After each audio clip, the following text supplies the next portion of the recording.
देखिए 7 दिसंबर 1966 का रात्रि क्लास और बात चल रही थी। इस समय षष्ठी पर 3 सेनाएं खड़ी हुई हैं, यादव, कौरव और पांडव। यूरोपवासी यादव जिन्होंने मूसल निकाले और अपने कुल का विनाश किया।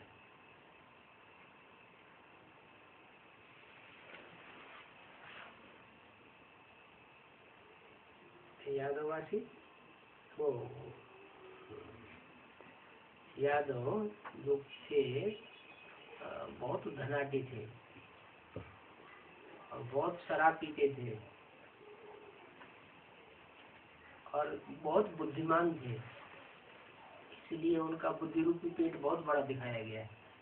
कहते हैं उनके बुद्धि रूपी पेट से शास्त्रों में तो पेट ही दिखाया है, बुद्धि तो नहीं कही गई, लेकिन बाबा ने अर्थ बताया कि उनकी बुद्धि रूपी पेट से मिसाइल निकली और उन मिसाइल से उन्होंने सारी दुनिया को तो भस्म किया ही, लेकिन अपने कुल का भी संहार कर लिया। ओ यादव कोई दूसरे नहीं है, रूस और अमेरिका वासी क्रिश्चियंस के लिए ही इशारा दिया गया है, क्योंकि पहले तो एटॉमिक एनर्जी की इजाद रशियंस ने की है, बाद में अमेरिकन ने उस सारी तकनीक को अपना करके अपने पास पावर ज्यादा बढ़ा ली। यूरोपवासी यादव जिन्होंने मूसल निकाले हैं, अपने कुल का विनाश किया। 5000 वर्ष पहले भी यही वामस थे और अभी फिर यही वामस निकले, जिससे यूरोपवासी यादव कुल का विनाश हुआ था। कोई भी चित्र उठाओ, उस पर समझाना चाहिए कि हम होते तो प्रदर्शनी ऐसे ऐसे समझाती। ये मूसल महाभारत लड़ाई के समय के मशहूर हैं, साइंस के घमंड से निकाले हैं कि हम इतने ताकतवर हैं, चाहे तुम दुनिया को भस्म कर दें। तो ये बुद्धिरूपी पेट से निकले हैं और जो निकाले गए हैं वो काम में तो जरूर आवेंगे। ये कोई घर की सजावट के लिए नहीं रखे हैं, वो काम में आज नहीं तो कल जरूर आवेंगे। रख नहीं सकते हैं और रख करके करेंगे भी क्या?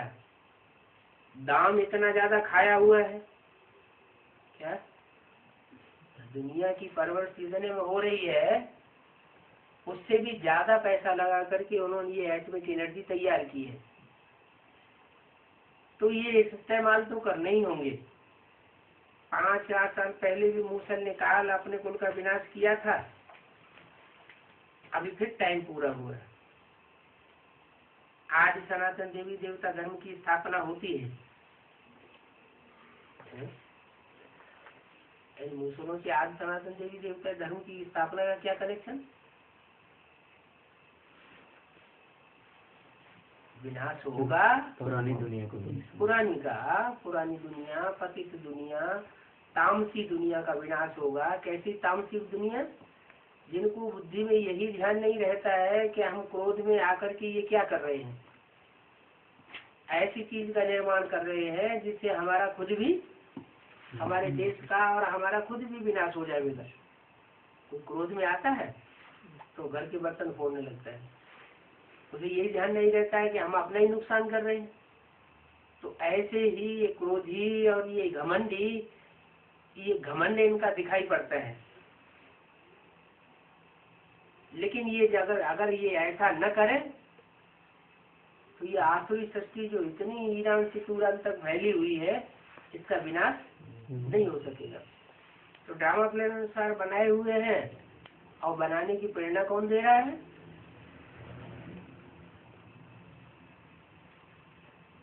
प्रेरणा शंकर जी के द्वारा मिलती है।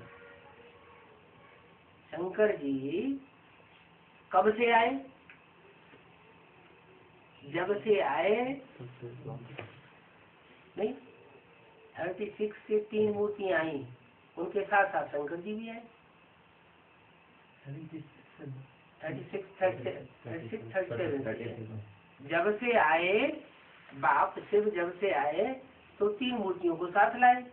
3 मूर्तियों में हर हर बम बम की मूर्ति भी साथ में आई।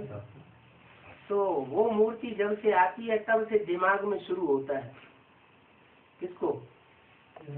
यूरोपवासी यादवों को और रूसवासी यादवों को ये दिमाग में शुरू होता है कि महाभारत युद्ध में भी आग्नेयास्त्र थे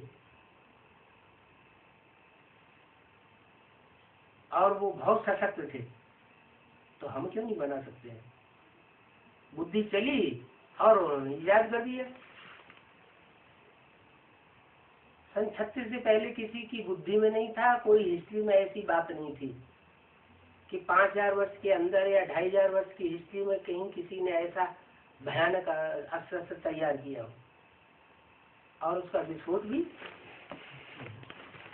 जब यज्ञ के अंदर फ्रिक्शन पड़ा था तो बाहर की दुनिया में भी विस्फोट हुआ। जो 20,000 वाट के जो उन्होंने शस्त्र तैयार किए थे वो हिरोशिमा नागासाकी पर छोड़ दिए। वहां भी हिरोशिमा भस्म हुआ था और ब्राह्मणों की दुनिया में भी 42-45 के बीच में जो हीरो की क्षमा थी, जो माला बाबा बनाते थे, वो खत्म हो गए, ये की छोड़ करके चले गए। राम वाली आत्मा भी गई और राम वाली आत्मा के साथ साथ उनके जो भी फॉलोअर्स थे वो सब चले गए। तो ये कनेक्शन है ब्राह्मणों की संगमी दुनिया से बाहर की दुनिया का। जैसे तांत्रिक विद्या में होता है ना, कोई पुतला बनाते हैं और जो पुतला बनाते हैं उस पुतले की आंख फोड़ते हैं, कहीं कान छेदते हैं, कहीं पेट में कुछ नुकसान पहुंचाते हैं। तो जिस व्यक्ति का पुतला बनाया जाता है उस व्यक्ति को वो वैसा असर होने लगता है। तो ये तो तांत्रिक विद्या की बात है, वो सीमित बात है। यहाँ है पहले सूक्ष्म का निर्माण और बाद में फिर स्थूल का निर्माण। सूक्ष्म में ज्यादा ताकत होती है, स्थूल में ताकत कम होती है। जैसे एटम है, एटम अति सूक्ष्म है और अति सूक्ष्म एटम से कितनी सशक्त चीज तैयार कर ली जाती है। तो कर्मणा सूक्ष्म नहीं है, कर्मणा स्थूल है। उससे ज्यादा सूक्ष्म है वाचा और वाचा से भी ज्यादा सूक्ष्म है वाइब्रेशन, दृष्टि और वाइब्रेशन, वृत्ति। तो परमात्मा बाप आकर जो पहले हमारी वृत्ति और दृष्टि ही चेंज करते हैं, यहाँ से शुरुआत होती है। ये सूक्ष्म दुनिया की निर्माण की बात भी सूक्ष्म से होती है और पुरानी दुनिया का विनाश का नजारा भी सूक्ष्म से शुरू होता है। आज से 68 साल पहले किसी की बुद्धि में ये बात ही नहीं थी कि एटम की एनर्जी भी कोई चीज होती है। शास्त्रों में जो बात आई वो तो उन्होंने लोहे के मूसल समझ लिए थे और स्थूल पेट समझ लिया था। इनमें साइज की तो बात किसी की बुद्धि में नहीं थी। क्यों नहीं थी? क्योंकि परमात्मा का कार्य शुरू ही नहीं हुआ था। 5000 वर्ष पहले भी जब परमात्मा का कार्य शुरू हुआ था तो एक तरफ स्थापना का काम शुरू हुआ, दूसरी तरफ विनाश का भी काम शुरू हुआ। जितनी जितनी स्थापना होती जाती है उतना उतना विनाश का कार्य भी संपन्न होता जाता है। तो बताया कि आज सनातन देवी देवता धर्म की स्थापना होती है, तो जब स्थापना होती है तो विनाश भी होना जरूरी है। अगर विनाश न हो तो जो संगठन तैयार हुआ है उसकी कोई वैल्यू नहीं होगी। ये 500-700 करोड़ की दुनिया का वाइब्रेशन थोड़े से लोगों के ऊपर कैसे झेला जाएगा?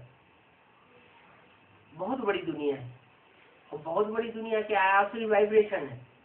वो आसुरी वाइब्रेशन का असर मुट्ठी भर लोगों के ऊपर पड़ता रहेगा तो परिवर्तन नजर नहीं आएगा। इसलिए इतनी 500-700 करोड़ की दुनिया का विनाश होना बहुत जरूरी है। न विनाश हो तो स्वर्ग की कोई वैल्यू होगी नहीं।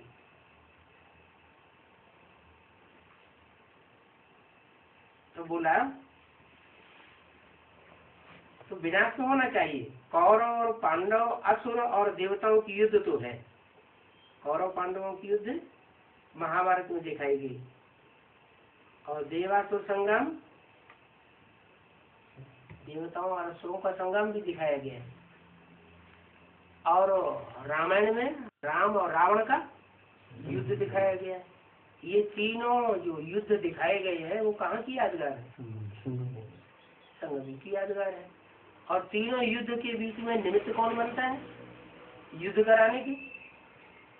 देवासुर संग्राम में लक्ष्मी निमित्त बनती है, और महाभारत युद्ध में द्रौपदी निमित्त बनती है, और रामायण के युद्ध में राम रावण युद्ध में सीता निमित्त बनती है। इसके पीछे युद्ध होता है। तो युद्ध का मूल कारण क्या हुआ? स्त्री नहीं, काम विकार। स्त्री के पीछे काम विकार। काम जो है वो मुखिया है, क्रोध नहीं है मुखिया, काम विकार मुखिया। जब काम की आस पूरी नहीं होती है तो क्रोध में आते हैं, और जब क्रोध में आते हैं तो दोनों तरफ से युद्ध होता है जबरदस्त। ये जीत किसकी होती है? चोरों चकारों की जीत होगी, लंपटों की जीत होगी, या साहूकार की जीत होगी? सच्चाई की जीत होगी। जो सच्चाई के पथ पर होता है उसकी जीत होती है। सच्चाई में भी चलने वालों में भी नंबरवार है। कोई 100% सच्चाई पे चलने वाले होते हैं, कोई थोड़े मिक्स होकर के चलते हैं, आधा झूठ आधा सच। तो जो 100% सच्चाई पर चलने वाला वो ही संसार में भगवान के रूप में प्रत्यक्ष हो जाता है। भगवान साकारी होता नहीं है, मनुष्य को भगवान कहा नहीं जाता है, लेकिन जो भगवान कही जाने वाली शक्ति है, सुप्रीम सोल, जो जन्म मरण के चक्र में आती नहीं है, वो प्रवेश करती है। जो 100% सच्चा व्यक्ति होता है संसार का, उसमें प्रवेश करती है। सच्चा होगा तो उसको द्वापर युग की द्वैतवादी दुनिया में संघर्ष करना पड़ेगा या नहीं?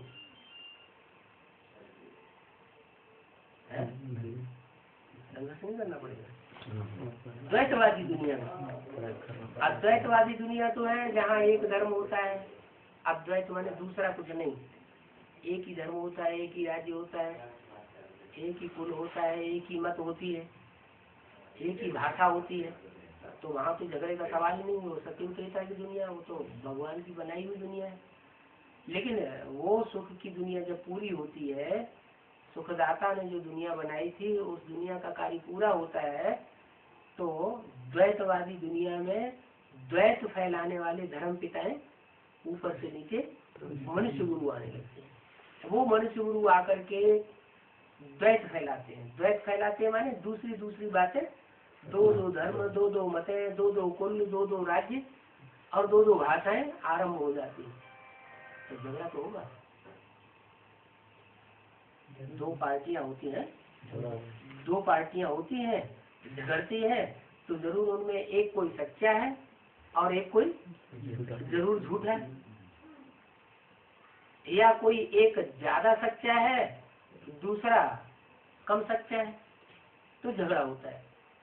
तो इस दुनिया में भी जो द्वैतवादी दुनिया जब शुरू होती है द्वापर युग से, तो उसमें राम और कृष्ण वाली आत्माएं भी नीचे उतरती है, देवता से मनुष्य बन जाती है, और उनमें जो दैवत्व की जो कोटि भरी हुई है वो उसके आधार पर वो इस दुनिया में द्वैतवादी दुनिया में आकर के संघर्ष करती है। संघर्ष करते करते करते करते कलयुग का अंत आ जाता है, और उनकी अंदर जो पावर भरी हुई थी ईश्वर से ली हुई, वो पावर खलास हो जाती है, और अंत में वो आत्माएं उन विरोधियों के प्रभाव में आ जाती थी। प्रभाव में आने के कारण अति नीचे गिर जाती है। प्रजा ज्यादा पावरफुल होती है या राजा का ज्यादा कंट्रोल करने वाला ज्यादा पावरफुल होता है। तो विधर्मी आत्माएं कंट्रोल करने वाली बन जाती है, और जो स्वधर्मी पक्का है वो संघर्ष करते करते कमजोर हो जाता है। जैसे दो आदमी में झगड़ा हो, चाहे मानसिक झगड़ा हो, एक दूसरे को मेंटल टेंशन के आधार पर तंग कर रहे हो, वाइब्रेशन के आधार पर तंग कर रहे हो, चाहे वाचा का झगड़ा हो, वाचा के आधार पर तू मैं होती रहती हो, और चाहे बाहुबल के आधार पर अस्त्र शस्त्र के आधार पर झगड़ा हो। अस्त्र शस्त्र के आधार पर झगड़ा होता है तो खून बहता है, खून बहेगा तो कमजोरी तो आएगी। एक पार्टी का भी खून बहेगा, दूसरी पार्टी का भी खून बहेगा, तो खून बहने से कमजोरी दोनों ही तरफ आएगी। जो लगातार संघर्ष करेगा झूठी दुनिया से, तो संघर्ष करते करते कमजोरी आती जरूर है। क्योंकि द्वापर युग से परमात्मा की सृष्टि पर होता नहीं, परमात्मा न होने की वजह से सच्चाई का रास्ता ढूंढने से मिलता नहीं। तो जैसे दुनिया करती है वैसे ही देवात्माएं वो कार्य करने लग पड़ती है। दुनिया हिंसा का रास्ता अपनाती है बाहुबल के आधार पर, क्योंकि मनुष्य तो बाहुबल ही होते हैं। उतनी बुद्धि तो इतनी है नहीं कि दूसरे धर्म की आत्माएं पुनर्जन्म को माने, उनके तो जन्म ही कम होते हैं। इब्राहिम आया तो इस्लाम धर्म की आत्माएं ऊपर से आना शुरू होती हैं, तो उनके जन्म कम ही होंगे ना द्वापर से। क्राइस्ट आते हैं तो उनके पीछे पीछे क्रिश्चियन धर्म की आत्माएं आती है, तो क्रिश्चियन धर्म के जन्म जो है इस्लामियों से भी ज्यादा कम होंगे। इसी तरह मोहम्मद आते हैं बाद में, तो मोहम्मद के पीछे पीछे मुस्लिम धर्म की आत्माएं भी आती है, तो मुसलमानों के जन्म जरूर कम होंगे। तो जिनके जन्म कम होते हैं वो तो ज्यादा देहभानी होते हैं, वो आते ही है पतित दुनिया में।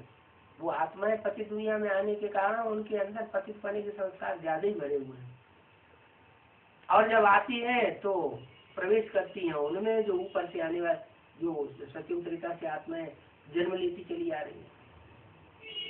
देवात्माएं, जो तो देवात्माएं ज्यादा जन्म ले चुकी होती है, ऊपर से आने वाली आत्मा ने पहला जन्म लिया है, तो सात्विक स्टेज में कौन सी होगी और तामसिक स्टेज में कौन सी होगी?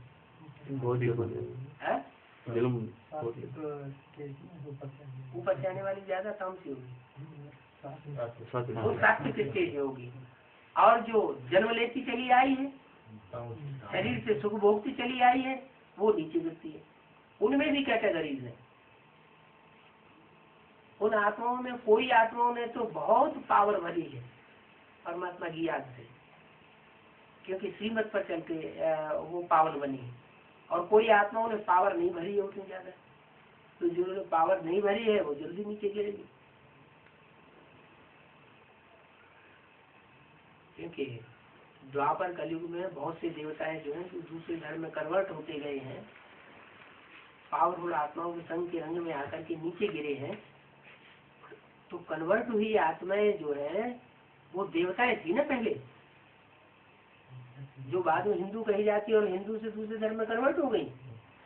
वही कन्वर्ट हुई आत्माओं को परमात्मा बाप फिर आकर के उठाता है और उनको पढ़ाई पढ़ाता है। तो कोई तो इस्लाम धर्म में कन्वर्ट हुई है, कोई क्रिश्चियन धर्म में कन्वर्ट हुई है, कोई सिख धर्म में कन्वर्ट हुई है, कोई आर्यवादी में कन्वर्ट हुई है, और कोई नास्तिक में जाकर के कन्वर्ट हुई है। तो सबसे पहले कौन सी सुधरेंगे?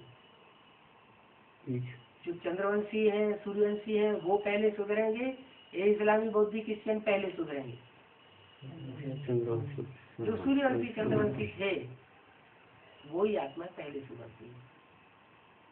भले उनके संग में आकर के सबसे ज्यादा नीचे गिर जाती है। क्यों सबसे ज्यादा नीचे गिरती है वो सूर्यवंशी चंद्रवंशी? नहीं, 84 जन्म तो उनके भी होते हैं। दूसरे धर्म की जो बीज रूप आत्मा है उनके भी 84 जन्म होते हैं, बीज रूप आत्माओं के। आधारभूत आत्माओं के कम जन्म होते हैं, लेकिन जिनके भी 84 जन्म हुए हैं उन्होंने श्रीमत पर उतनी नहीं चल पाती जो दूसरे धर्म में कन्वर्ट हो रही, कमजोर धर्म में कन्वर्ट होने वाली आत्माएं उतना श्रीमत को पकड़ नहीं पाती। श्रीमत को न पकड़ने के कारण वो अपनी मनमत चलाती है या संगी साथी जो मनुष्य हैं उन मनुष्यों की मत से प्रभावित हो जाती है। जैसे यहाँ प्रभावित हुए थे द्वापर कलयुग में दूसरे धर्म से कम से, ऐसे ही फिर वहाँ प्रभावित होते हैं ब्राह्मणों की दुनिया में जन्म लेकर के। तो जो प्रभाव पड़ जाता है उससे बनते हैं प्रजा, जिसका प्रभाव पड़ा उसकी प्रजा बन जाते हैं, और जब प्रजा बन जाते हैं तो कमजोर हो जाते हैं। तो वही आत्माएं जो है वो इस समय द्वापर युग में आकर के जब देवता से हिंदू बनती है तो हमें हमारे भारतवासियों को धोखा देकर के दूसरे धर्म में कन्वर्ट हो जाती है। अभी वो आत्मा हमारे ब्राह्मण कुल में है, कौन सी, जो कोई इस्लाम धर्म में कन्वर्ट हुई थी, कोई बौद्ध धर्म में कन्वर्ट हुई थी, कोई क्रिश्चियन धर्म में कन्वर्ट हुई थी, और चंद्रवंशी और सूर्यवंशी भी है। सूर्यवंशी वो है जो यज्ञ के याद में राम के साथ थे और फ्रिक्शन पड़ने पर राम वाली आत्मा भी चली गई और उनके फॉलोअर्स भी चलेगी जाएंगे कहाँ, ऊपर थोड़ी चले जाएंगे, वो जन्म लेकर के फिर इस दुनिया में आते हैं। जब यहाँ जन्म लेते हैं तो जन्म लेने के बाद वो जो पूर्व जन्म का जो ज्ञान मिला हुआ ईश्वरीय ज्ञान वो उनको वापस मिल जाता है। माने ईश्वरीय ज्ञान जो ईश्वर से मिला हुआ ज्ञान है वो कभी नष्ट नहीं होता, वो दूसरे जन्म में जाकर के ऐड हो जाता है। तो वो आत्मा, इसलिए मुरली में बाबा बोलते हैं कि राम फेल हो गया तो उसको बाण मिल गए, धनुष बाण मिल गया, जाओ अपना कमाओ और खाओ, तुम्हें यज्ञ से कुछ भी नहीं मिलेगा। क्योंकि राम वाली आत्मा को नहीं मिलेगा कुछ भी, तो राम के जो फॉलोअर्स है उनको भी कुछ मिलने वाला नहीं। माना कि ये हुआ कि वो आत्माएं दोबारा जन्म लेकर के आती है, ब्रह्मा कुमारी विद्यालय से वो ज्ञान उठाती है बेसिक नॉलेज का, और बेसिक नॉलेज का ज्ञान उठाने के बाद उन्हें बेसिक नॉलेज के अंदर कोई मान मर्तबा नहीं मिल सकता। क्या मिला हुआ है उनको, पूर्व जन्म से जो ईश्वर ने उनको ज्ञान बाण दिए हुए हैं वो ज्ञान बाण इस जन्म में आकर के उनको काम में आ जाते हैं, और वो पावर के आधार पर बाण चलाते जाए और असुरों का संहार करते जाए। यज्ञ के आदि में जिन्होंने ब्रह्मा को फंसाया था, ब्रह्मा तो कोमल प्रकृति के थे ना, तो कोमल प्रकृति की माँ होने के कारण जो आसुरी बच्चे हैं वो माँ के ऊपर हावी हो जाते हैं। दुनिया में भी क्या होता है, एक बाप के 4-8 बच्चे होते हैं, उनमें कुछ आसुरी प्रकृति के होते हैं, कुछ अच्छी प्रकृति के होते हैं। जो अच्छी प्रकृति के होते हैं वो तो माँ बाप का रिगार्ड करते हैं हर बात में, और जो आसुरी प्रकृति के होते हैं वो माँ बाप के ऊपर हावी हो जाते हैं। खास करके जब बाप शरीर छोड़ देता है तो माँ के ऊपर ज्यादा ही हावी होते हैं, पूरा ही कंट्रोल में कर देते हैं।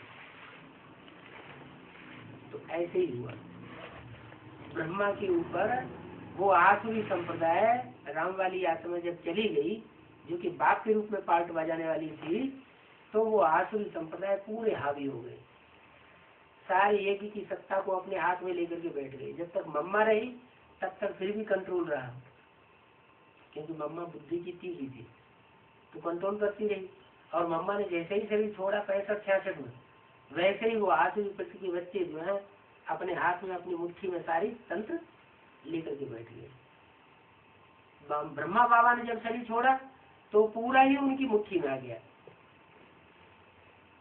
ब्रह्मा बाबा की बुद्धि में भी तब आया जब मम्मा ने शरीर छोड़ा था।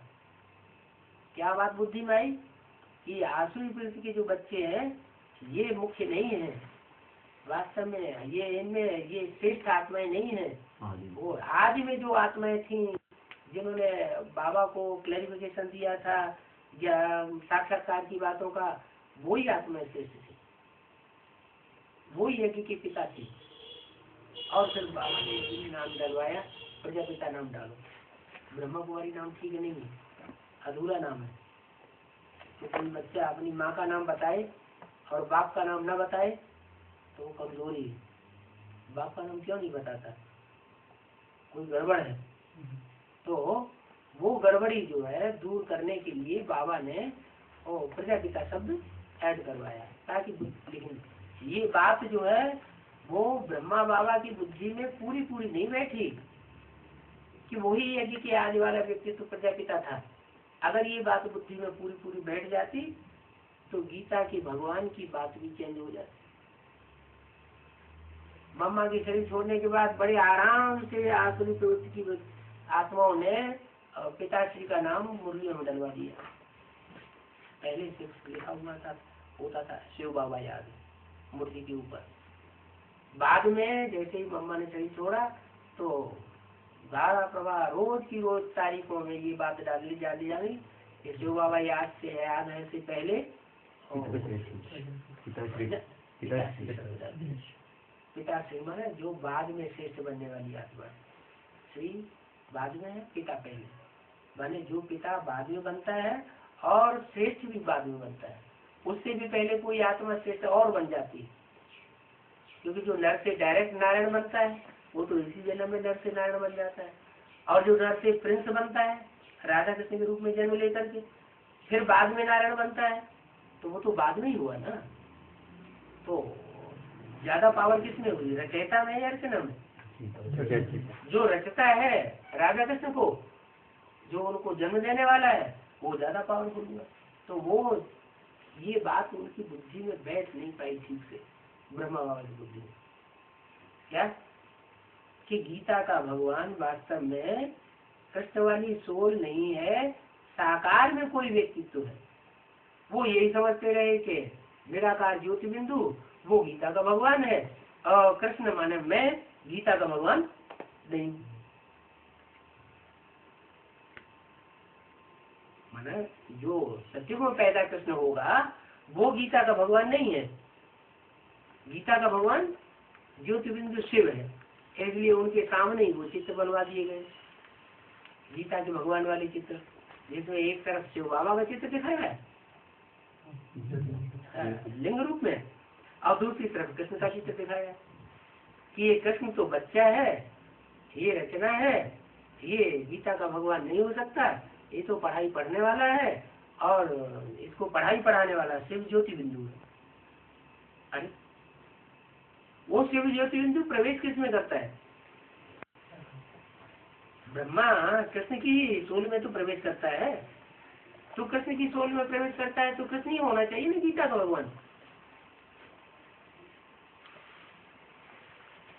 ये बात उनकी बुद्धि में नहीं आई, ये कंट्रास्ट नहीं समझ में आया कि गीता का भगवान कृष्ण है। तो जब मना किया है कि नहीं हो सकता है तो वो निराकार कौन है, ये बुद्धि में नहीं आया कि निराकार भी कोई साकार रूप में कोई व्यक्तित्व हो सकता है जो निराकारी स्टेज वाला हो। जैसे और धर्म पिताएं सब निराकारी स्टेज वाले हैं, चाहे क्राइस्ट का चित्र देखो, चाहे गुरु नानक का चित्र देखो, चाहे महात्मा बुद्ध का चित्र देखो, उन चित्रों को देखने से ही पता चलता है। शंकराचार्य के भी चित्र पुराने मिल रहे हैं, उन चित्रों को देखने से ही पता चलता है कि वो धर्म पिताएं जो है वो निराकारी स्टेज में टिके हुए, जैसे कि उनकी आत्मा इस दुनिया में है ही नहीं, चेहरे से और उनकी दृष्टि से ही पता चलता है। लेकिन ब्रह्मा बाबा का एक भी चित्र ऐसा नहीं है। ऐसा जो निराकारी स्टेज वाला हो, क्यों नहीं है? क्योंकि वो माँ का पार्ट था, बाप का बीज रूप बाप का पार्ट नहीं था। बाप का काम होता है बीज बोना। माँ के बुद्धि रूपी पेट में यज्ञ के आदि में कोई पिता था जिसने बीज बोया ज्ञान का, और माता ने धारण किया। तो माँ होती है साकारी और बाप होता है निराकारी। निराकारी माने बीज, साकारी माने धरणी। कन्या माताएं जो है वो धरणी का रूप है, और बाप जो है वो निराकार होना चाहिए। निराकार वो शिव ज्योति बिंदु को समझ लिया। अब शिव ज्योति बिंदु तो आत्माओं का बाप है, मनुष्य सृष्टि का बाप थोड़ा ही है। मनुष्य सृष्टि तो बनती भी है और बन करके तामसी होने के बाद बिगड़ती भी है। मनुष्य सृष्टि तामसी भी बनती है, सात्विक भी बनती है। तो सतो प्रधान सृष्टि को बनाने वाला कौन? मनुष्यों को सुधारने वाला कौन? डॉक्टर को डॉक्टर बनाएगा, वकील को वकील ही वकील बनाएगा, इंजीनियर को कोई इंजीनियर ही इंजीनियर बनाएगा। पढ़ाई पढ़ के ही तो बनते हैं। तो देवता कौन बनाएगा? शिव ज्योतिर्लिंग बनाएगा, अकेला शिव नहीं बनाता। वो कोई न कोई मनुष्य शक्ति का पिता है। उस मनुष्य शक्ति के पिता में प्रवेश करके वो पहले उसको नारायण बनाता है, ऊंचे से ऊंचा देवता, 16 कला संपूर्ण। नारायण ही नहीं बनाता है, भगवान भगवती का टाइटल वाला बनाता है। क्योंकि देवताओं से भी ऊंचा टाइटल किसका है? भगवान का। भगवान की स्टेज पर बैठाता है। तो जो सूर्य के समान पार्ट बजाने वाली आत्मा है, वो वास्तव में नर से नारायण बनने वाली आत्मा, जिसको कलाओं में नहीं बांधा जा सकता। जीवात्मा 16 कला संपूर्ण कही जाती है, कलाओं में बंधी हुई है, इससे ज्यादा उनकी क्वालिटी नहीं हो सकती। और सूर्य चंद्रमा को कलाओं में बांधा जाता है, 16 कला संपूर्ण। सूर्य को कलाओं में थोड़ी बांधा जाता है, सूर्य को कलातीत कहा जाता है। कलातीत कल्याण कल्पांतकारी, जो कलाओं से भी अतीत हो वही संसार का कल्प का अंत कर सकता है। जो कलाओं में स्वयं बना हुआ है वो कल्प का अंत नहीं कर सकता। तो कल्पांतकारी ये टाइटल जो है शंकर जी का है। शिव उसमें प्रवेश करके वो कार्य कराते हैं। शिव तो तीनों ही मूर्तियों में प्रवेश करके कार्य कराते हैं। ब्रह्मा के अंदर भी प्रवेश करके जो कार्य कराया सहन शक्ति का, वो क्या ब्रह्मा के अंदर पावर थी? अगर ब्रह्मा के अंदर पावर होती तो 63 जन्मों पहले भी सहन शक्ति का पार्ट बजा करके सारी शक्ति को संगठन के सूत्र में बांध लेते। लेकिन दुनिया तो बिखरती चली गई। तो वो सहन शक्ति का पार्ट जो है वो ब्रह्मा की सोल कृष्ण ने नहीं बजाया। किसने बजाया? शिव ने स्वयं प्रवेश होकर बजाया। ऐसे ही विश्व रूप में पार्ट बजाने वाली आत्मा जो न्यूट्रल होना चाहिए, लवफुल भी होनी चाहिए और लाफुल भी होनी चाहिए, सहन शक्ति भी वाली होनी चाहिए और सामना करने की भी शक्ति होने वाली होनी चाहिए। तो वो बैलेंस का पार्ट जो है वो परमात्मा शिव जो है वो स्वयं आकर के बजाते हैं। कैसे बजाते हैं? वो गुण उनमें प्रवेश हो जाते हैं। किनमें? राम में और कृष्ण में। राम और कृष्ण ये अपोजिट पार्टधारी, एक है हीरो पार्टधारी तो दूसरी है हीरोइन का पार्टधारी। कृष्ण वाली आत्मा जो है वो हीरोइन जैसी पार्ट बजाने वाली है। बाप का बच्चा है, बाप में ज्यादा ताकत होती है या माँ में ज्यादा ताकत होती है या बच्चे में ज्यादा ताकत होती है? बाप में ज्यादा ताकत, उसके बाद बच्चे में ज्यादा ताकत आती है, माँ कमजोर पड़ जाती है। भारतीय परंपरा में बच्चे को वर्षा मिलता है या माँ को वर्षा मिलता है? बच्चे को वर्षा मिलता है, माँ को वर्षा नहीं मिला। क्यों नहीं मिला? कि माँ अपने मोह को त्याग नहीं पाती। यज्ञ के आदि में भी ब्रह्मा बाबा जो है वो बच्चों के मोह में आ गए। जो भी विधर्मी बच्चे हो उनका सपोर्ट कर दिया, उनको सपोर्ट किया। सपोर्ट करने के कारण वो बाप से झगड़ा हो गया। झगड़ा करने वाले स्वयं विदेशी विधर्मी बच्चे थे।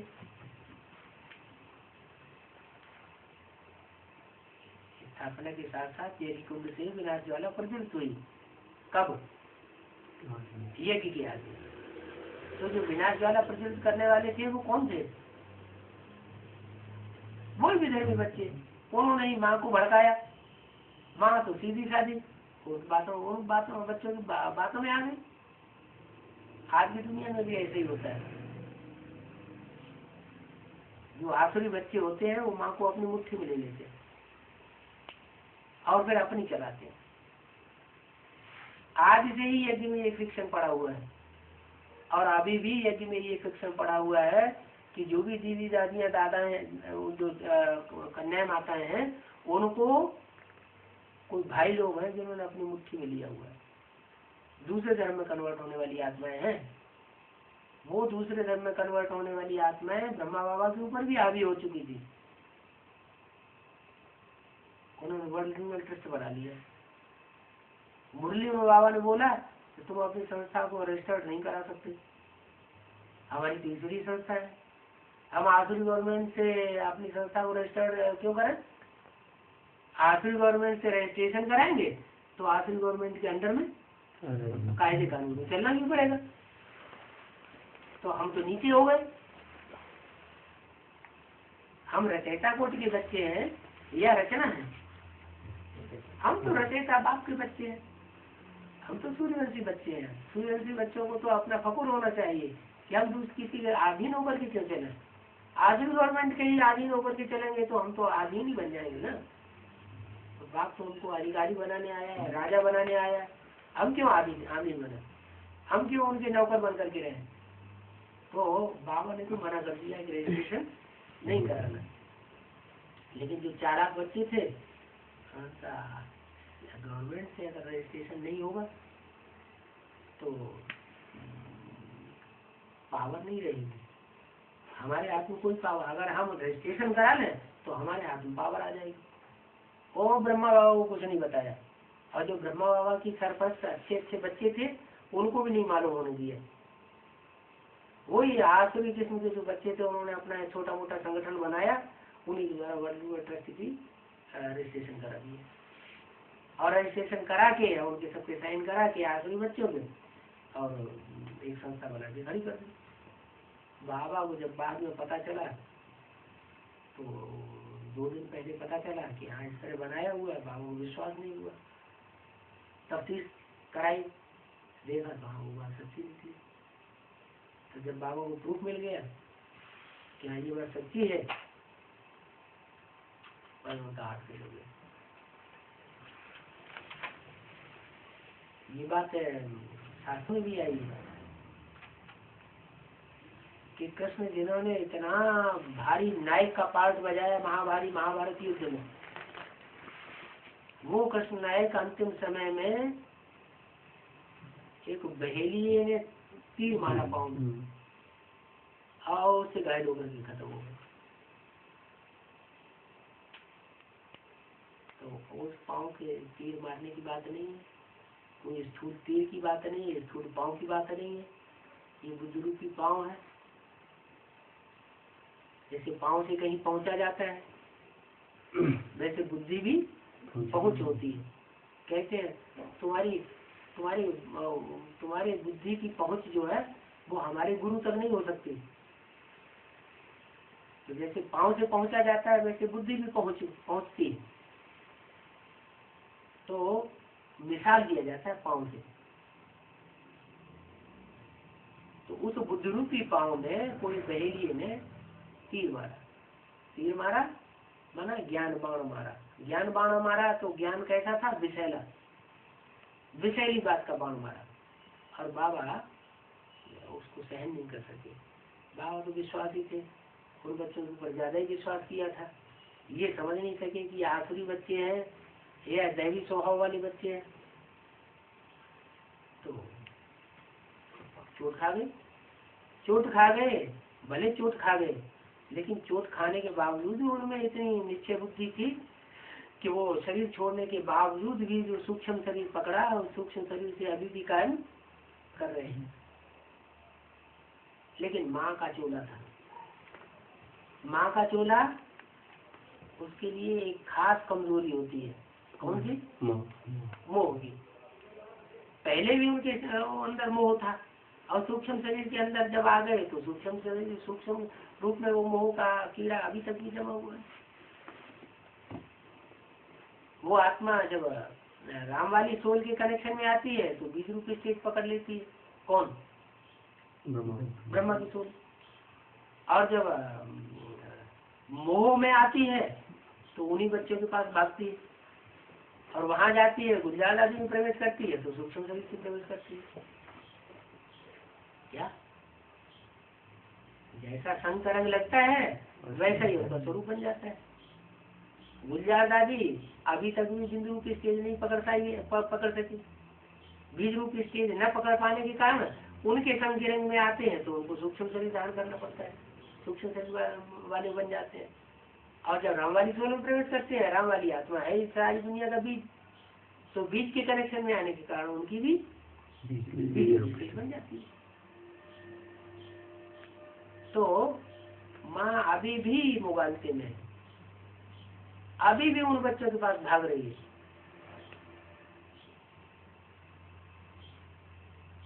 ऐसे दुनिया की कोई माँ ऐसी नहीं देखी होगी जो अपने आखिरी बच्चों को भी अपनी गोद से अलग करना चाहे। क्या बाप लात मार करके निकाल देगा, लेकिन माँ ऐसा भी गंदे से गंदा, खराब से खराब और दुष्ट से दुष्ट बच्चा हो तो भी क्या चाहेगी, वो हमारी नजरों के सामने, आंखों के सामने बना रहे, सपोर्ट करेगी। और छोटे बच्चे होंगे तो और ज्यादा सपोर्ट करेगी, बड़े को कम सपोर्ट करेगी, क्योंकि बड़ा तो बड़ा ही हो गया, पावरफुल बन गया। ऐसे ही ये सृष्टि का हिसाब है, रहस्य है कि ब्रह्मा जो है वो अपने आसुरी बच्चों को सपोर्ट करते हैं। यज्ञ के अंदर जितने भी ये इस्लामी, कामी, क्रोधी, क्रिश्चियंस, लोभी, मुस्लिम, ऐसी ऐसी आत्माएं जो दूसरे दूसरे धर्मों में कन्वर्ट हो गई थी, अभी फिर यज्ञ में आई हुई है, उन आत्माओं की तरफ बाबा का खिंचाव अभी तक भी जा रहा है। जानते हैं ये दुष्ट स्वभाव के हैं, फिर भी उनके अंदर वो भरा हुआ है मोह कि आज नहीं तो कल सुधर जावे। लेकिन बाबा तो मुरली बोलते हैं, कुत्ते की पूंछ 12 साल तक डंडे में बांध करके जमीन में गाड़ करके रखो तो भी वो 12 साल के बाद फिर टेढ़ी की टेढ़ी ही निकलेगी। उनके अंदर जो दूसरे दूसरे धर्मों के स्वभाव, संस्कार, संग के रंग से भरे हुए हैं, वो जल्दी पलटते नहीं है। न पलटने के कारण वो फिर अपना स्वभाव, संस्कार प्रत्यक्ष रूप में, विकराल रूप में दिखाते ही रहते हैं। वो स्वर्ग स्थापन नहीं होने देंगे। स्वर्ग स्थापना के लिए फिर भी किन बच्चों का सहयोग लेना पड़े, वही एक वाले बच्चे जिनको पहले ठुकरा दिया था, उन्हीं का आधार लेना पड़े। वही लायक बच्चे हैं। तो वो बोला हुआ है कि देवताएं हैं सिर्फ असली 8। क्या? अष्टदेव। वो अष्टदेव जो है वो पूरे 84 जन्म लेने वाले हैं। पूरे 84 जन्म लेने वाले तो हैं, लेकिन आखिरी जन्म में जाकर के जैसे राम वाली आत्मा संघर्ष करते करते करते करते कमजोर हो जाती है, वैसे वो भी आत्माएं कमजोर हो जाती है। कमजोर होने के कारण आखिरी जन्म में दूसरे दूसरे धर्मों में कन्वर्ट हो जाती है। जिसने जिसका ज्यादा संग लिया और उसी में कन्वर्ट हो जाता है। तो इसलिए बाबा ने बोला है डबल विदेशी बच्चे। यहाँ ज्ञान की भाषा में लौकिक परिवार से उनका ज्यादा मोह रहता है, लौकिक परिवार वाले भी उनको ठुकराए देते हैं, और ब्राह्मण के परिवार में भी उनको ठोकर मिल जाता, देश निकाला मिल जाता है। तो दोनों तरफ से मारे गए, माने डबल विदेशी हो गए। ऐसे वो डबल विदेशी बच्चों को बाबा सपोर्ट देता है। कौन? शिव सुब्रमण्य सोनी। लेकिन अव्यक्त वाणियों में सपोर्ट की बात क्यों बोलते हैं? वो तो ब्रह्मा की सोल है। क्योंकि ब्रह्मा की सोल भी गुंजारदारी आदि में जब प्रवेश करती है तो सूक्ष्म शरीर से प्रवेश होने के बावजूद भी वो याद में रहती है। तो याद में रहने के कारण उनके मुख से जो भी वाचा निकलती है वो वाचा परमात्मा शिव के याद के अंदर निकली हुई भाषा होने के कारण वो मुरलियों से हमेशा टैली होती है। मुरलियों में जो कुछ भी बाबा ने 18 साल बोला हुआ है, 50-51 से लेकर के 68 तक, पूर्व बातों को कहीं भी अव्यक्त वाणी में क्रॉस नहीं। क्यों नहीं क्रॉस है? कि बाबा की याद में वो वाणी बोली गई। बाकी उसका अर्थ ये नहीं लगाना चाहिए कि शिव बाबा उनमें प्रवेश होकर के बोलते हैं। मुरली में तो बता दिया है कि मैं सूक्ष्म पतंगवासी ब्रह्मा में नहीं आता हूँ। तो सूक्ष्म वतनवासी ब्रह्मा में आता ही नहीं हूँ तो प्रवेशता की बात ही खत्म हो गई। फिर सिम्टम्स भी ऐसे ढेर सारे दिखाई पड़ते हैं, जैसे साबित होता है कि सिर्फ सुप्रीम सोल प्रवेश नहीं होता है। जैसे ब्रह्मा प्रवेश होता था तो पता ही नहीं चलता था, कब आया कब चला गया। बाद में बाबा को पता चलता था ये बात तो मेरी बुद्धि में थी ही नहीं, ये बात मैं कैसे भूल गया। तब आता समझ, हाँ शिव बाबा ने आकर ये बातें बोली। तो बाद में उनको पता चलना, ये एक बात साबित करती है कि शिव जो है वो सच्चाई बोलता था। ब्रह्मा की सोल उतनी सच्चाई को बोलने वाली नहीं हो सकती, क्योंकि वो तो मोह में ग्रसित हुई पड़ी है। अब गुलजार आदि में जो सच्चाई बोलते हैं वो इसलिए बोलते हैं कि बाबा की याद में है। बाबा की याद में होने के कारण सच्चाई तो निकलती है। उसी तरह जैसे कि बड़े बड़े जो कवि हुए हैं, तुलसीदास, सूरदास, वाल्मीकि, तो उन कवियों ने जब भाव विभोर होकर के जो कविता लिखी है तो उस समय उनकी सात्विक वृत्ति होती है। सात्विक वृत्ति में जो भी बोलते हैं तो सत्य होने के कारण सत्य को कहा जाता है गॉड इज ट्रुथ। उस स्मृति में होने के कारण वो जो भी बोलते हैं वो सच्चाई बोलते हैं। शास्त्रों में द्वापर युग की आदि में बहुत कुछ सच्चाई थी, और वो सच्चाई का कारण था कि शास्त्रों का भी जो माई बाप है गीता, उस गीता में पहले कृष्ण का नाम नहीं था, साकार का नाम नहीं था, निराकारवादी रचना थी। बहुत समय के बाद जब विधर्मियों का बोलबाला दुनिया में बढ़ने लगा द्वापर युग में, तब उनसे प्रभावित होकर के जो दूसरे धर्म की आत्माएं दूसरे धर्म में कन्वर्ट होती हैं, उन्हीं आत्माओं ने, भारतवासी आत्माओं ने वो कृष्ण की उपासना उसमें डाल दी। शूटिंग कहाँ होती है?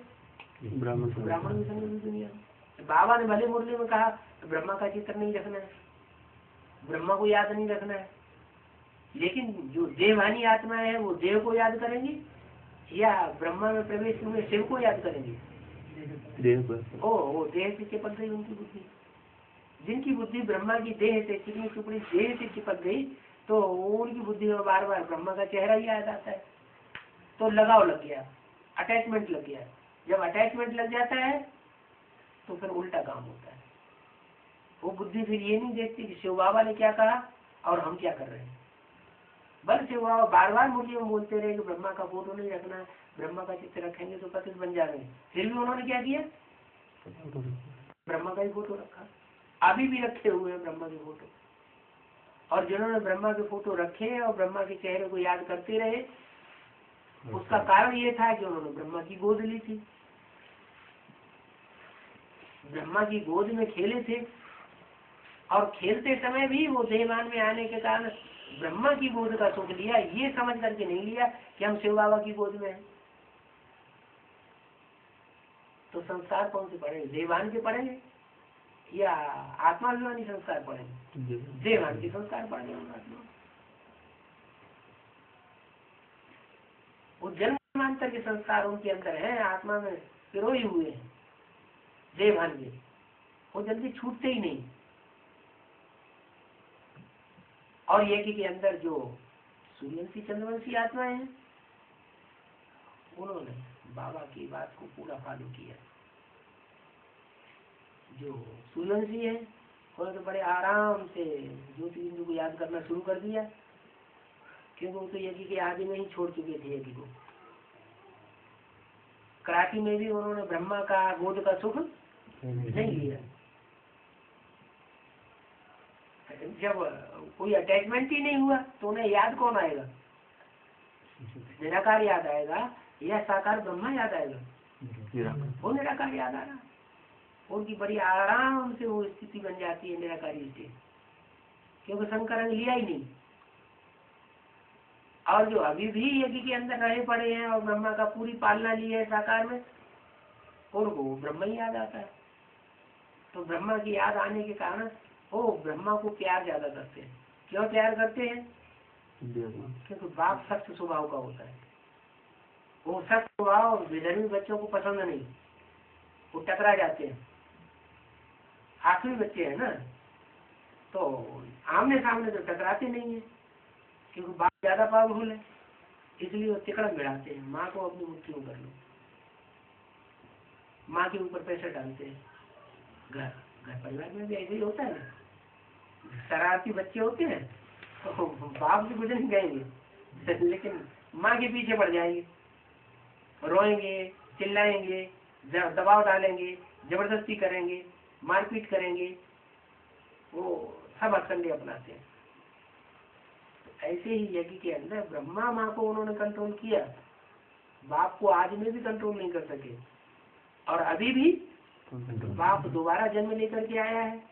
और बाप समान जैसी पार्ट बजाने वाली जो भी आत्माएं बाप के पीछे पीछे दोबारा जन्म लेकर के आई है, उन आत्माओं को वो अपनी मुट्ठी में नहीं ले सकते। देखने में आ रहा है कि जो भी एडवांस पार्टी के बच्चे निकल रहे हैं वो उनके कंट्रोल में आने वाले नहीं है, भले वो आश्रम से ही निकाल भी रहे हैं तो भी उनके ऊपर कोई असर नहीं पड़ता है। अरे हमें तो भगवान मिल गया, हमें इनकी क्या दरकार। पावरफुल आत्मा है, यज्ञ के आदि में भी पावरफुल थी और अभी भी पावरफुल है। वो झुकेंगी नहीं किसी के सामने, असुरों के सामने तो बिल्कुल ही नहीं झुकेंगी, और झुकेंगी तो वही झुकेंगी जो दूसरे धर्म के बीज होंगे। क्या एडवांस पार्टी में भी बीज रूप आत्माएं तो सब हैं, लेकिन अलग अलग धर्मों के बीज हैं। जो इस्लाम धर्म के बीज होंगे वो बी के नाली में जाकर के इस्लामियों से जाके मिलेंगे। हाँ, बाप से कंप्रोमाइज नहीं करेंगे, वो फिर भी उनको सपोर्ट करेंगे। बौद्ध धर्म के जो बीज होंगे वो वहां जो बौद्ध पड़े हुए हैं बेसिक नाली में, उनको सपोर्ट करेंगे। क्रिश्चियन धर्म के बीज होंगे वही जाकर के जिसने दिखावे की चित्र बनाई है ढेर सारे, किसने, रमेश भाई ने। क्रिश्चियन दिखावा ज्यादा करते हैं ना, उन्हीं से ज्यादा मिलेंगे। माने जिस धर्म का बीज होगा वो उसी धर्म के आधार मूर्तों में जाकर के मिल जाएगा। तो फिर उनके जो फॉलोअर्स हैं वो भी उन्हीं से मिलेंगे जाके। और जो बेसिक नाली वाले हैं आधार मूर्त ब्राह्मण, दूसरे धर्मों के आधार जड़ों में बैठे हुए, उनकी स्थिति अब ये बन गई है कि वो जो दुनियावी धर्म गुरु हैं जो रास्ता अपना रहे हैं भक्ति मार्ग का, उसी रास्ते को वो अपनाने लग पड़े। ज्ञान की बातों को सबको छोड़ते जा रहे हैं। क्यों छोड़ते जा रहे हैं? क्योंकि ज्ञान की गहराई को एडवांस पार्टी वालों ने पकड़ लिया, और वो एडवांस पार्टी की जो भी बातें निकलती हैं वो उनको तीर की तरह लगती है।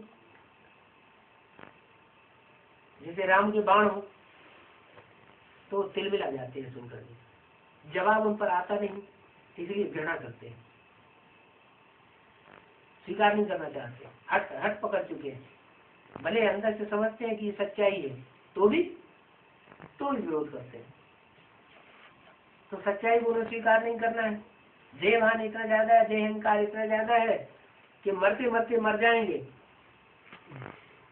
ब्रह्मा बाबू को याद करने वाले किसकी गति को पाएंगे? जो ब्रह्मा की गति हुई होगी तो वो उनकी गति होगी।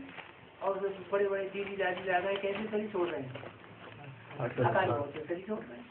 जैसे ब्रह्मा ने अकाली मौत में शरीर छोड़ा, ऐसे उनके भी अकाली मौत में शरीर छूट रहा है। तो जिनका अकाली मौत में दुनिया में भी शरीर छूटता है वो सब सूक्ष्म शरीर धारण करते हैं। ये सूक्ष्म शरीर क्यों मिलता है? इसलिए मिलता है जो ज्यादा पाप करते हैं वो उनको थोड़े समय ज्यादा पाप न कर सके, इसलिए उनको अपना शरीर नहीं मिलता है। क्योंकि शरीर के आधार पर ही पाप पुण्य बनता है, तो उनको सूक्ष्म शरीर मिल जाता है। और सूक्ष्म शरीर में पाप पुण्य का लेप लगेगा नहीं, वो तो जिसमें प्रवेश करके पार्ट बजाएंगे उसके ऊपर सारा भार चला जाएगा। तो थोड़े समय के लिए वो पाप न करें, उनके पाप का बोझा ज्यादा न बढ़े, इसलिए वो सूक्ष्म शरीर मिलता है। मिलता किनको है? अकाली मौत वालों को। अकाली मौत किसकी होती है? जो ज्यादा पाप करते हैं।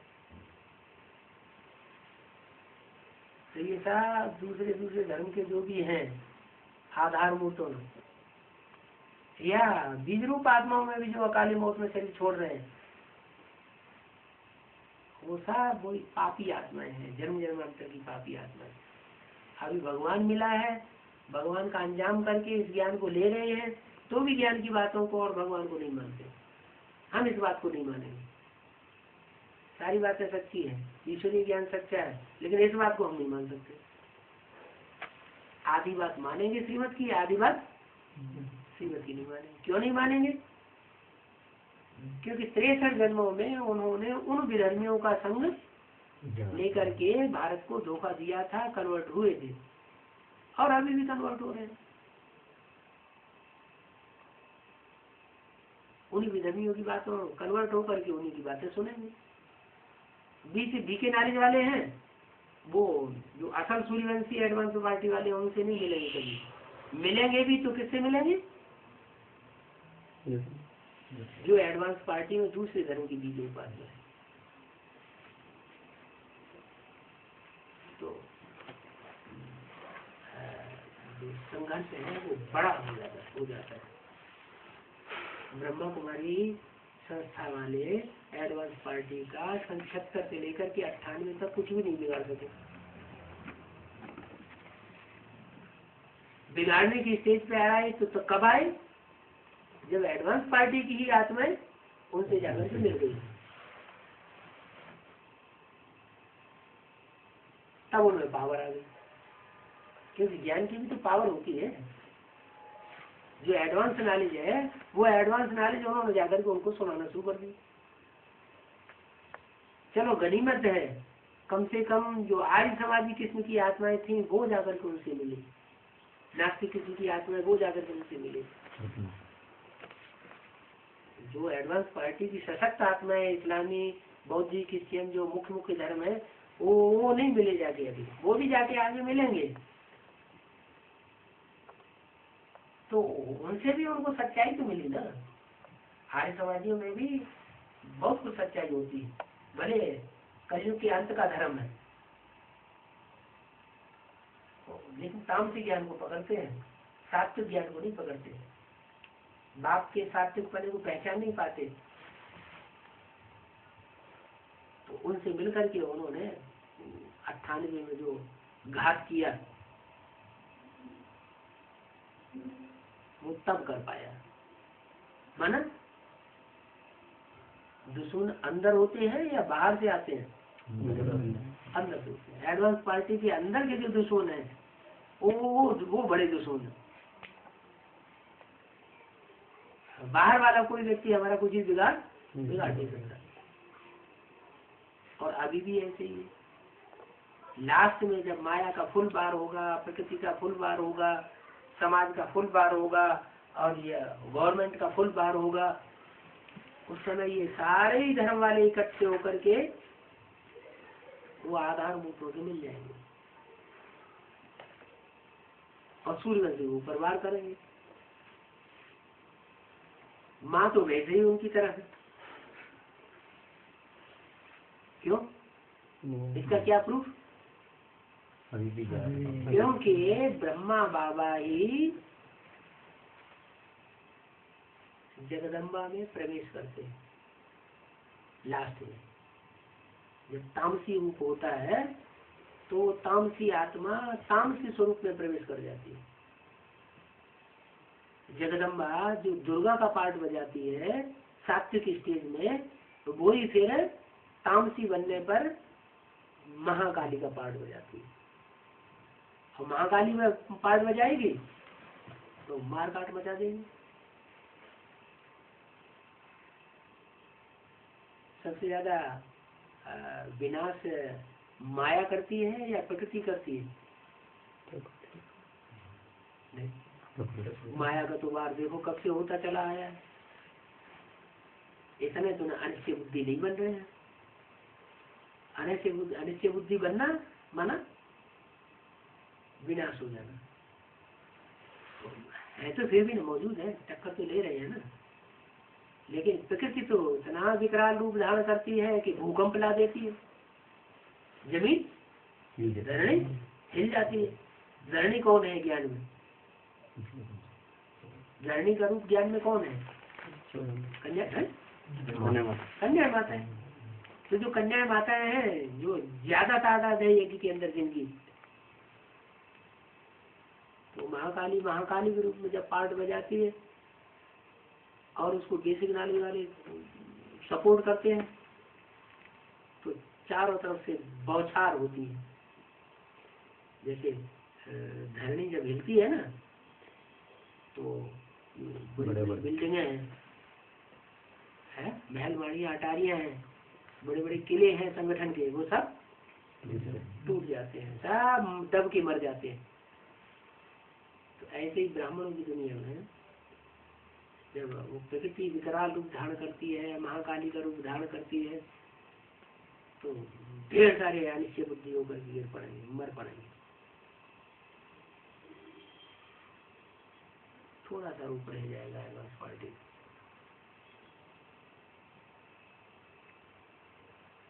तब माला सामने आ जाएगी। जो कुछ हो रहा है ड्रामा में वो कल्याणकारी होगा या कल्याणकारी होगा? कल्याणकारी होगा। तो ऐसे नहीं कि डर जाना चाहिए, क्या ही ये सारे ही टूटे जा रहे हैं, सारे ही मर रहे हैं, जरूर ये ज्ञान झूठा है। नहीं, जब नई दुनिया बनेगी, नया संगठन बनेगा, जो बाबा ने बोला है पांडवों का किला ऐसा बन जाएगा जो एक भी असुर उसमें प्रवेश कर नहीं सकेगा। तो अभी तो सारे ही भरे पड़े हैं। एडवांस पार्टी के अंदर भी इस्लाम धर्म की बीज रूप आत्मा भी भरी पड़ी है, जो अपना पार्ट बजाती है। सरेंडर होने वाली कन्याओं को भी पट्टी पड़ा करके भगा के ले जाते हैं। जैसे अरबियंस है ना, अरबियंस अभी भी भारत की कन्याओं को देश में जो खरीद करके ले जाते हैं और शादियां रचाते हैं अपने देश में जाकर। तो ऐसे ही जो भी विधर्मी आत्माएं यज्ञ के अंदर घुसी हुई है, वो सब टूट पड़ेंगे। जो सूर्यवंशी है, उन सूर्यवंशी में भी नंबरवार है पुरुषार्थी। जो प्रजावर्ग की आत्मा है वो नहीं टिकेंगी। नंबरवार जो राजाई में आने वाले हैं, उनमें भी नंबरवार है। कोई महाराजा कोटि की आत्मा है, जन्म जन्मांतर उन्होंने महाराजा का पद पाया, सम्राट बनी, वो टिकेंगे। तो ज्ञान में भी तीखी होती है, याद की यात्रा में भी तीखी होती है, सेवा में भी उनका सेवा का बैलेंस बहुत ज्यादा होगा। बाप किन बच्चों को याद करते हैं? सेवाधारी बच्चों को याद करते हैं। तो जिन्होंने जितना ज्यादा शरीर का बैलेंस है, ऐसे संकेत बच्चे जो है वो बाप के स्मृति के पात्र हैं। सारी दुनिया बाप को याद करती है और बाप उन सेवाधारी बच्चों को याद करते हैं। तो उनको पावर बहुत ज्यादा मिल जाती है विनाश के टाइम पर। इसलिए कुरान में भी लिखा हुआ है, खुदा के बंदे जब विनाश होगा, कयामत होगी, तो खुदा के बंदे बड़े चैन में रहेंगे, उनके ऊपर कोई आँच आने वाली नहीं है। ओम शांति।